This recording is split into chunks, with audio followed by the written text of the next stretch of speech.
Hello guys, welcome to my YouTube channel GK GS M point. आप सभी का आपके अपने YouTube channel GK GS M point में स्वागत है। तो दोस्तों, जैसा कि आपको पता है कि मैंने यूनिट 26 को कंप्लीट करा दिया है पिछला लेक्चर में। ठीक है, अब हम करने वाले हैं यूनिट 27 को इस लेक्चर में कंप्लीट करेंगे, वो भी अच्छे तरीके से। ठीक है, तो दोस्तों एक बात आपको बोलना चाहूँगा कि एमपी जीके की जो ऑब्जेक्टिव वाली ये बुक है, ठीक है, कौन सी बुक है भैया? ये परीक्षा धाम की एमपी ऑब्जेक्टिव बुक है। ठीक है, बहुत ही अच्छी बुक है दोस्तों, बहुत ही अच्छी बुक है। ठीक है, काफ़ी कम्पिटिटिव एग्जाम में इससे हेल्पफुल साबित हुआ है। ठीक है, तो अगर आप चाहें तो इसे परचेस कर सकते हैं। मैं आपको इसका लिंक डिस्क्रिप्शन बॉक्स में दे दूंगा। ठीक है, चलिए बिना टाइम वेस्ट करते हुए दोस्तों क्वेश्चन की शुरुआत करेंगे। ठीक है, चलिए पहले क्वेश्चन की ओर बढ़ते हुए फर्स्ट क्वेश्चन है, राजा भोज के किस कवि ने, ठीक है, राजा भोज के किस कवि ने जैन धर्म अपना लिया था? जैन धर्म अपना लिया था। राजा भोज के किस कवि ने जैन धर्म अपना लिया था? तो दोस्तों राजा भोज के धनपाल, ठीक है, धनपाल कवि ने जैन धर्म अपना लिया था। किसने अपनाया था भैया? तो धनपाल कवि ने जैन धर्म को अपना लिया था। ठीक है, चलिए अगले क्वेश्चन की ओर बढ़ेंगे। अगला क्वेश्चन है कि राष्ट्रकवि बाल बैरागी का वास्तविक नाम क्या था? ठीक है, राष्ट्रकवि बाल बैरागी का वास्तविक नाम क्या था? क्या था भैया? तो देखिए, राष्ट्रकवि बाल बैरागी का वास्तविक नाम जो था वो था नंदराम दास। क्या नाम था? नंदराम दास। ठीक है, क्या नाम था दोस्तों? नंदराम दास नाम था। ठीक है, याद रखिएगा। अगले क्वेश्चन की ओर बढ़ेंगे। अगला क्वेश्चन है कि राष्ट्रकवि बाल बैरागी का जन्म मध्य प्रदेश के किस जिले में हुआ है? मध्य प्रदेश के किस जिले में हुआ है? तो किस जिले में हुआ है भैया? तो मध्य प्रदेश के नीमच जिले में हुआ है। कहाँ हुआ है भैया? नीमच में हुआ है। ठीक है, कि राष्ट्रकवि बाल बैरागी का जन्म मध्य प्रदेश के नीमच जिले में हुआ है। कहाँ हुआ है? नीमच जिले में। ठीक है, चलिए अगले क्वेश्चन की ओर बढ़ेंगे दोस्तों। कौन सा साहित्यकार मध्य प्रदेश से संबंधित नहीं है? ठीक है, कौन सा साहित्यकार मध्य प्रदेश से संबंधित नहीं है? कौन सा साहित्यकार भैया? तो धर्मवीर भारती। धर्मवीर भारती जो हैं ये मध्य प्रदेश से संबंधित नहीं हैं, मध्य प्रदेश से संबंधित नहीं हैं। ठीक है, चलिए अगले क्वेश्चन की ओर बढ़ेंगे दोस्तों। अगला क्वेश्चन है कि निम्न में से कौन सा संस्कृत विद्वान मध्य प्रदेश का नहीं है? निम्न में से कौन सा संस्कृत विद्वान मध्य प्रदेश का नहीं है? तो कौन है भैया? तो कल्हड़। कल्हड़ जो हैं ये मध्य प्रदेश के नहीं हैं। ठीक है, ये मध्य प्रदेश के नहीं हैं। ठीक है, संस्कृत विद्वान कल्हड़ मध्य प्रदेश के नहीं हैं। चलिए अगले क्वेश्चन की ओर बढ़ेंगे। अगला क्वेश्चन है कि मध्य प्रदेश में बोली जाने वाली बोली कौन सी है? मध्य प्रदेश में बोली जाने वाली बोली कौन सी है? कौन सी बोली बोली जाती है दोस्तों? तो मध्य प्रदेश में बुंदेली, बघेली और निमाड़ी, ये तीनों बोलियां बोली जाती हैं। तो प्रयुक्त सभी इसका जो है राइट आंसर होगा। चलिए अगले क्वेश्चन की ओर बढ़ेंगे दोस्तों। अगला क्वेश्चन क्या है कि मध्य प्रदेश की बोली नहीं है। मध्य प्रदेश की बोली नहीं है, क्या है भैया जो मध्य प्रदेश की बोली नहीं है? तो मगधी। मगधी जो है ये मध्य प्रदेश की बोली नहीं है। ठीक है, मगधी जो है ये मध्य प्रदेश की बोली नहीं है। ठीक है, चलिए अगले क्वेश्चन की ओर बढ़ेंगे। अगला क्वेश्चन है कि मध्य प्रदेश में बोली जाने वाली बोली कौन सी है? मध्य प्रदेश में बोली जाने वाली बोली कौन सी है? कौन सी है भैया? तो मध्य प्रदेश में बोली जाने वाली बोली जो है वो है आपकी मालवी है, ब्रज है और भीली है। अर्थात ये सभी भाषाएं जो हैं बोलियाँ बोली जाती हैं। तो उपयुक्त सभी इसका राइट आंसर होगा। ठीक है, चलिए अगले क्वेश्चन की ओर बढ़ेंगे दोस्तों। निम्नलिखित बोलियों में से कौन मध्य प्रदेश की मूल बोली नहीं है? ठीक है, बहुत ही प्यारा क्वेश्चन है दोस्तों कि निम्नलिखित बोलियों में से कौन मध्य प्रदेश की मूल बोली नहीं है? मूल बोली नहीं है, तो कौन सी है भैया? तो ये है आपका मैथिली। कौन सा है भैया? मैथिली है। क्या है भैया? मैथिली। मैथिली जो है ये मध्य प्रदेश की मूल बोली नहीं है। ठीक है, याद रखिएगा दोस्तों। चलिए अगले क्वेश्चन की ओर बढ़ेंगे। अगला क्वेश्चन है कि मध्य प्रदेश की प्रमुख भाषा हिंदी के विभिन्न रूपों में शामिल है। मध्य प्रदेश की प्रमुख भाषा हिंदी के विभिन्न रूपों में शामिल है। क्या शामिल है भैया? क्या शामिल है? तो ये शामिल है, खड़ी बोली भी शामिल है, ब्रज भाषा भी शामिल है और बुंदेलखंडी भी शामिल है। अर्थात इस क्वेश्चन का जो राइट आंसर होगा वो होगा आपका ऑप्शन नंबर डी, उपरोक्त सभी। ठीक है, क्या होगा? उपरोक्त सभी। ठीक है, चलिए अगले क्वेश्चन की ओर बढ़ेंगे दोस्तों। अगला क्वेश्चन क्या है कि बुंदेली शब्दकोश का संकलन किसने किया? बुंदेली शब्दकोश का संकलन किसने किया? किसने किया भैया? तो महेश कटारे ने। किसने किया भैया? महेश कटारे ने किया। ठीक है। बुंदेली शब्दकोश का संकलन किसने किया? महेश कटारे ने। ठीक है। Option number A is the right answer. ठीक है। चलिए अगले क्वेश्चन की ओर बढ़ेंगे दोस्तों। अगला क्वेश्चन है कि मध्य प्रदेश की राजभाषा क्या है? ठीक है, बहुत ही प्यारा क्वेश्चन है दोस्तों कि मध्य प्रदेश की राजभाषा क्या है? तो भैया मध्य प्रदेश की राजभाषा आपका हिंदी है। क्या है भैया?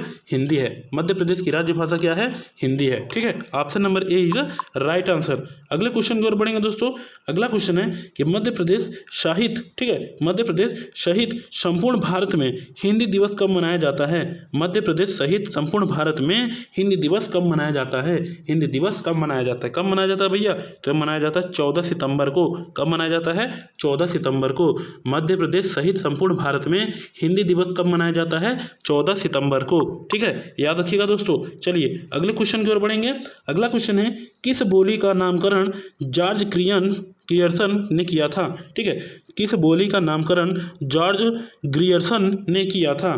तो किस बोली का किया था भैया? तो इन्होंने किया था क्या कहते हैं, बुंदेली बोली का नामकरण जॉर्ज ग्रियर्सन ने किया था। ठीक है, ग्रियर्सन ने किया था। चलिए अगले क्वेश्चन की ओर बढ़ेंगे दोस्तों। अगला क्वेश्चन है कि निम्न में से किस कवि का संबंध बुंदेली साहित्य से है? निम्न में से किस कवि का संबंध बुंदेली साहित्य से है? तो किस कवि का संबंध बुंदेली साहित्य से है भैया? तो ये है जगनीक, केशव और पद्माकर, अर्थात उपरोक्त सभी इसका राइट आंसर है दोस्तों। ठीक है। चलिए अगले क्वेश्चन की ओर बढ़ेंगे। बघेली का विकास किस भाषा से हुआ? बघेली का विकास किस भाषा से हुआ? ठीक है, बहुत ही प्यारा क्वेश्चन है दोस्तों। तो बघेली का विकास जो है अर्धमागधी, ठीक है, अर्धमागधी से हुआ। कैसे हुआ? अर्धमागधी से हुआ। बघेली का विकास अर्धमागधी से हुआ। चलिए option number B is right answer. अगला क्वेश्चन है दोस्तों कि तिहरी गहोरा किस भाषा की उपबोलियां हैं? ठीक है, तिहरी गहोरा किस भाषा की उपबोलियां हैं? किस भाषा की उपबोलियां हैं? तो भैया ये बघेली भाषा की उपबोलियां हैं। किसकी है? बघेली भाषा की उपबोलियां हैं। ठीक है। चलिए अगले क्वेश्चन की ओर बढ़ेंगे दोस्तों कि निमाड़ी साहित्य का इतिहास नामक पुस्तक के लेखक कौन हैं? निमाड़ी साहित्य का इतिहास नामक पुस्तक के लेखक कौन हैं? तो श्री राम परिहार। कौन है भैया? श्री राम परिहार हैं। कौन है? श्री राम परिहार हैं। ठीक है। चलिए अगले क्वेश्चन की ओर बढ़ेंगे दोस्तों। अगला क्वेश्चन है कि कहे जनसिंगा के लेखक कौन हैं? कहे जनसिंगा के लेखक कौन हैं? कहे जनसिंगा के लेखक कौन है? कौन है भैया? तो श्री राम परिहार। कौन है भैया? श्री राम परिहार। कहे जनसिंगा के लेखक कौन है? श्री राम परिहार हैं। ठीक है। चलिए अगले क्वेश्चन की ओर है दोस्तों। अगला क्वेश्चन है कि हिंदी के अलावा प्रसिद्ध लेखक और चित्रकार अमृतलाल वेगड़ किस भाषा में लिखते हैं? किस भाषा में लिखते हैं? ठीक है, बहुत ही प्यारा क्वेश्चन है दोस्तों कि हिंदी के अलावा प्रसिद्ध लेखक और चित्रकार अमृतलाल वेगड़ किस भाषा में लिखते हैं? किस भाषा में लिखते हैं? तो किस भाषा में लिखते हैं भैया? ये लिखते हैं गुजराती में। किस भाषा में लिखते हैं? गुजराती भाषा में लिखते हैं। चलिए अगले क्वेश्चन की ओर बढ़ेंगे दोस्तों। अगला क्वेश्चन है कि तीरे तीरे नर्मदा किसकी रचना है? तीरे तीरे नर्मदा किसकी रचना है? तो भैया अमृतलाल वेगड़ की। किसकी है? अमृतलाल वेगड़ की। ठीक है, तीरे तीरे नर्मदा किसकी रचना है? अमृतलाल वेगड़ की। ठीक है। चलिए अगले क्वेश्चन की ओर बढ़ेंगे दोस्तों। अगला क्वेश्चन है कि बैजू बावरा का जन्म स्थान क्या है? बैजू बावरा का जन्म स्थान क्या है? क्या है भैया? तो बैजू बावरा का जन्म स्थान जो है वो चंदेरी है। क्या है? चंदेरी है। ठीक है, बैजू बावरा का जन्म स्थान क्या है? चंदेरी है। ठीक है, चंदेरी है। चलिए अगले क्वेश्चन की ओर बढ़ेंगे। अगला क्वेश्चन है कि इनमें से कौन अकबर के समकालीन था? इनमें से कौन अकबर के समकालीन था? कौन था भैया जो अकबर के समकालीन था? तो दोस्तों वो था बैजू बावरा, तुलसीदास और तानसेन। उपरोक्त सभी इसका राइट आंसर होगा दोस्तों। ये सभी के सभी कौन थे? अकबर के समकालीन थे। ठीक है। चलिए अगले क्वेश्चन की ओर बढ़ेंगे दोस्तों। अगला क्वेश्चन है कि कैसा छंद बना देती, कैसा छंद बना देती के लेखक कौन है? कैसा छंद बना देती के लेखक कौन है? कौन है भैया? तो पंडित माखनलाल चतुर्वेदी। कौन है? पंडित माखनलाल चतुर्वेदी हैं। ठीक है, कैसा छंद बना देती के लेखक कौन है? तो पंडित माखनलाल चतुर्वेदी हैं। चलिए अगले क्वेश्चन की ओर बढ़ेंगे दोस्तों। अगला क्वेश्चन है कि एक भारतीय आत्मा के नाम से प्रसिद्ध माखनलाल चतुर्वेदी जी का जन्म किस जिले में हुआ है? किस जिले में हुआ है? एक भारतीय आत्मा के नाम से प्रसिद्ध माखनलाल चतुर्वेदी जी का जन्म किस जिले में हुआ है? किस जिले में हुआ है? तो कहाँ हुआ है? होशंगाबाद में हुआ है भैया। कहाँ हुआ है? होशंगाबाद जिले में हुआ है। ठीक है। पुष्प की अभिलाषा नामक रचना, पुष्प की अभिलाषा नामक रचना मध्य प्रदेश के किस प्रसिद्ध कवि की है? पुष्प की अभिलाषा नामक रचना मध्य प्रदेश के किस कवि की है? किस कवि की है भैया? किस कवि की है? तो ये है आपके माखनलाल चतुर्वेदी। ठीक है। पुष्प की अभिलाषा नामक रचना मध्य प्रदेश के प्रसिद्ध कवि माखनलाल चतुर्वेदी जी की है। चलिए अगले क्वेश्चन की ओर बढ़ेंगे दोस्तों। अगला क्वेश्चन है कि माखनलाल चतुर्वेदी जी को किस वर्ष पद्म भूषण पुरस्कार से सम्मानित किया गया? पद्म भूषण पुरस्कार से सम्मानित किया गया। ठीक है दोस्तों, बहुत ही प्यारा क्वेश्चन है कि माखनलाल चतुर्वेदी जी को किस वर्ष पद्म भूषण, ठीक है, पुरस्कार से सम्मानित किया गया? तो किस वर्ष किया गया भैया? तो इनको किया गया वर्ष 1963 को। कब किया गया? वर्ष 1963 को इन्हें पद्म भूषण पुरस्कार से सम्मानित किया गया। ठीक है। चलिए अगले क्वेश्चन की ओर बढ़ेंगे दोस्तों। अगला क्वेश्चन है कि माखनलाल चतुर्वेदी रचित, ठीक है, माखनलाल चतुर्वेदी रचित, देखिए दोस्तों क्या है, माखनलाल चतुर्वेदी रचित निम्न में से कौन सी रचना गद्य शैली कृति है? गद्य शैली कृति है। ठीक है। माखनलाल चतुर्वेदी रचित निम्न में से कौन सी रचना गद्य शैली कृत है? गद्य शैली कृत है। तो साहित्य के देवता कौन है भैया? साहित्य के देवता, साहित्य के देवता जो हैं ये गद्य शैली कृत है। ठीक है। चलिए अगले क्वेश्चन की ओर बढ़ेंगे दोस्तों। अगला क्वेश्चन है कि दीप से दीप जले, दीप से दीप जले किसकी रचना है? दीप से दीप जले किसकी रचना है? तो भैया माखनलाल चतुर्वेदी जी की रचना है। दीप से दीप जले किसकी रचना है? तो माखनलाल चतुर्वेदी जी की रचना है। ठीक है। चलिए अगले क्वेश्चन की ओर बढ़ेंगे। मध्य प्रदेश के कौन से हिंदी कवि ब्रह्म राक्षस, ठीक है, के लेखक हैं? ठीक है, ब्रह्म राक्षस के लेखक हैं। मध्य प्रदेश के कौन से कवि, मध्य प्रदेश के कौन से हिंदी कवि ब्रह्म राक्षस के लेखक हैं? ब्रह्म राक्षस के लेखक हैं। तो भैया गजानन, देखिए गजानन माधव मुक्तिबोध, गजानन माधव मुक्तिबोध जो हैं इनकी रचना है ब्रह्म राक्षस। ठीक है। ये क्या है? ये कवि हैं, हिंदी कवि हैं जिन्होंने ब्रह्म राक्षस की लेखक की है, मतलब रचना की है। ठीक है। चलिए अगले क्वेश्चन की ओर बढ़ेंगे दोस्तों। अगला क्वेश्चन है कि निम्न में से कौन मध्यकाल के साहित्यकार नहीं हैं? निम्न में से कौन मध्यकाल के साहित्यकार नहीं हैं? निम्न में से कौन मध्यकाल के साहित्यकार नहीं हैं? तो भैया कौन नहीं है? तो भवभूति, भवभूति जो हैं वो मध्यकाल के साहित्यकार नहीं हैं। भवभूति जो हैं वो मध्यकाल के साहित्यकार नहीं हैं। ठीक है। चलिए अगले क्वेश्चन की ओर बढ़ते हैं दोस्तों। अगला क्वेश्चन है कि वीर रस कवि भूषण के काव्य की भाषा क्या थी? ठीक है। वीर रस कवि भूषण के काव्य की भाषा क्या थी? काव्य की भाषा क्या थी? वीर रस कवि भूषण के काव्य की भाषा क्या थी? क्या थी भैया? तो ये ब्रज भाषा थी। क्या थी? ब्रज भाषा थी। क्या थी भैया? ब्रज भाषा थी। ठीक है। Option number A is the right answer, Braj भाषा। चलिए अगले क्वेश्चन की ओर बढ़ेंगे दोस्तों। निम्न में से कौन सी रचना कवि भूषण की है? निम्न में से कौन सी रचना कवि भूषण की है? तो कौन सी रचना कवि भूषण की है भैया? तो ये है शिवराज भूषण, फिर क्या है? भूषण हजारा, फिर क्या है? भूषण उल्लास। तो दोस्तों भूषण की जो रचनाएं हैं ये सभी हैं। क्या हैं? ये सभी। तो उपरोक्त सभी इसका राइट आंसर होगा। ठीक है। चलिए अगले क्वेश्चन की ओर बढ़ेंगे दोस्तों। अगला क्वेश्चन है कि कवि भूषण को किस शासक का संरक्षण प्राप्त था? कवि भूषण को किस शासक का संरक्षण प्राप्त था? ठीक है। कवि भूषण को किस शासक का संरक्षण प्राप्त था? तो भैया बुंदेला शासक छत्रसाल, बुंदेला शासक छत्रसाल का संरक्षण प्राप्त था। ठीक है। कवि भूषण को बुंदेला शासक छत्रसाल का संरक्षण प्राप्त था। ठीक है। चलिए अगले क्वेश्चन की ओर बढ़ेंगे दोस्तों। कवि पद्माकर का जन्म मध्य प्रदेश के किस जिले से हुआ था? कवि पद्माकर का जन्म मध्य प्रदेश के किस जिले से हुआ था? किस जिले से हुआ था भैया? तो कवि पद्माकर का जन्म जो है ये मध्य प्रदेश के सागर जिले से हुआ था। कहाँ से हुआ था? सागर जिले से हुआ था। ठीक है। पद्माकर का जन्म सागर जिले से हुआ था। और इनकी अगर बात की जाए रचनाएं की दोस्तों, तो इनकी रचनाएं हैं गंगा लहरी, यमुना लहरी, जगत विनोद और प्रबोध पचासा, राम रसायन और हितोपदेश। ठीक है। ये क्या है? इनकी रचनाएं हैं। ठीक है। चलिए अगले क्वेश्चन की ओर बढ़ेंगे दोस्तों। अगला क्वेश्चन है कि निम्न में से किस कवि ने गंगा लहरी, प्रबोध पचासा, राम रसायन जैसे ग्रंथों की रचना की? तो किसने की भैया? तो पद्माकर ने की भैया। किसने की? पद्माकर ने की। ठीक है। Option number C is the right answer. ये देखिए ये रही इसकी रचनाएं। ठीक है। तो इसका राइट आंसर क्या होगा? Option number C, Padmakar. ठीक है। चलिए अगला क्वेश्चन है दोस्तों कि चंपू रामायण किस कवि द्वारा रचित काव्य है? चंपू रामायण किस कवि द्वारा रचित काव्य है? ठीक है, चंपू रामायण किस कवि द्वारा रचित काव्य है? तो किस कवि द्वारा रचित काव्य है भैया? तो राजा भोज द्वारा रचित काव्य है।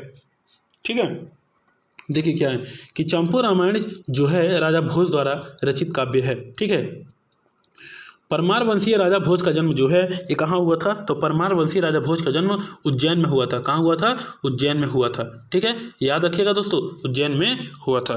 चलिए अगला क्वेश्चन की ओर बढ़ेंगे। अगला क्वेश्चन है कि समरांगण सूत्र की रचना किसने की? समरांगण, ठीक है, समरांगण सूत्र की रचना किसने की? समरांगण सूत्र की रचना किसने की? किसने की भैया? तो राजा भोज ने। किसने की? राजा भोज ने। समरांगण सूत्र की रचना किसने की? तो राजा भोज ने की। ठीक है, याद रखिएगा दोस्तों, राजा भोज ने की। चलिए अगले क्वेश्चन की ओर बढ़ेंगे कि माखनलाल चतुर्वेदी जी की किस कृति पर उन्हें देव पुरस्कार से सम्मानित किया गया? माखनलाल चतुर्वेदी जी को किस कृति पर उन्हें देव पुरस्कार से सम्मानित किया गया? देव पुरस्कार से सम्मानित किया गया। ठीक है, तो हिम किरीटिनी, ठीक है, हिम किरीटिनी से सम्मानित, देखिए सम्मानित किया गया। ठीक है, किस कृति पर? तो हिम किरीटिनी कृति पर उन्हें देव पुरस्कार से सम्मानित किया गया। Him Kiritini, option number B is right answer. ठीक है, चलिए अगले क्वेश्चन की ओर बढ़ेंगे दोस्तों। देव पुरस्कार का संबंध किससे है? तो देव पुरस्कार का संबंध किससे है? किससे है भैया देव पुरस्कार का संबंध? तो देव पुरस्कार का संबंध हिंदी साहित्य से है। किससे है? हिंदी साहित्य से है। ठीक है, देव पुरस्कार का संबंध हिंदी साहित्य से है। ठीक है, चलिए अगले क्वेश्चन की ओर बढ़ेंगे दोस्तों। राग रतन किसकी रचना है? राग रतन किसकी रचना है? किसकी रचना है भैया? राग रतन किसकी रचना है? तो महाराज चक्रधर सिंह की। किसकी? महाराज चक्रधर सिंह की राज रतन रचना है। ठीक है, राग रचन, देखिए राग रत्न किसकी रचना है? तो महाराज चक्रधर सिंह की। ठीक है, चलिए अगले क्वेश्चन की ओर बढ़ेंगे। कौन से कवि को हिंदी कविता के रीति काल के पहले कवि के रूप में माना जाता है? ठीक है, रीति काल के कवि के रूप में माना जाता है। कौन से कवि को हिंदी कविता के रीति काल के पहले कवि के रूप में माना जाता है? रीति काल के पहले कवि के रूप में माना जाता है। तो किस कवि को माना जाता है भैया? तो केशव दास जी को। किसे माना जाता है? केशव दास जी को रीति काल के पहले कवि के रूप में माना जाता है। ठीक है, चलिए अगले क्वेश्चन की ओर बढ़ेंगे दोस्तों।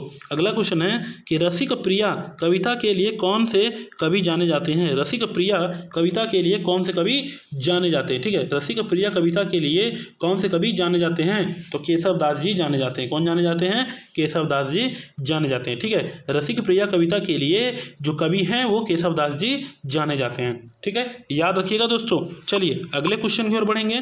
अगला क्वेश्चन है कि रीतिकाल कवि केशव दास को किसका संरक्षण प्राप्त था? रीतिकाल कवि केशव दास को किसका संरक्षण प्राप्त था?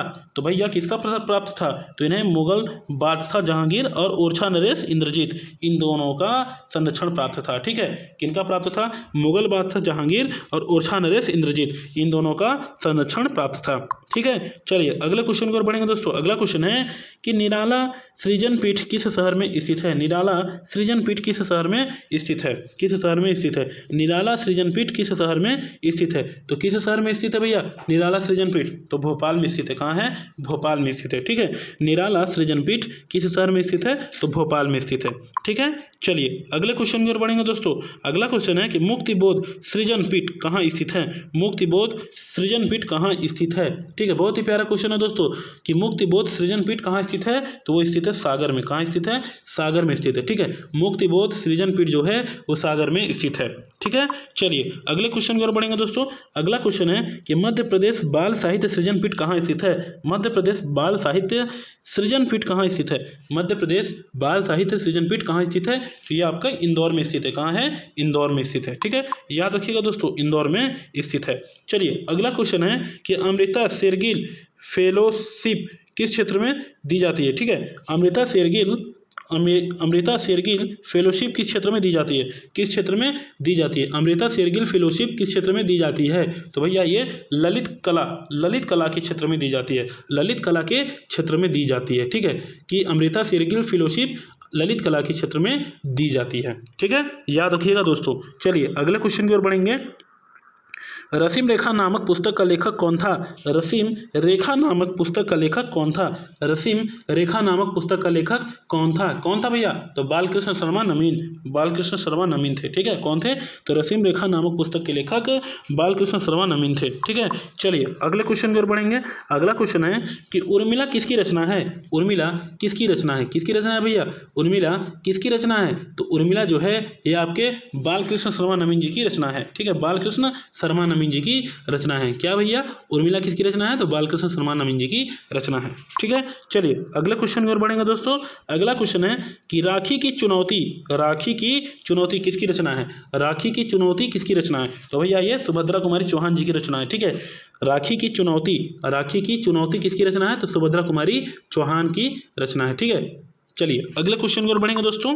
अगला क्वेश्चन है कि बुनी हुई रस्सी किसकी रचना है? बुनी हुई रस्सी किसकी रचना है? ठीक है, बुनी हुई रस्सी किसकी रचना है? तो भवानी प्रसाद मिश्र जी की, भवानी प्रसाद मिश्र जी की रचना है। ठीक है, बुनी हुई रस्सी किसकी रचना है? तो भवानी प्रसाद मिश्र जी की रचना है। ठीक है, याद रखिएगा। चलिए अगले क्वेश्चन की ओर बढ़ेंगे।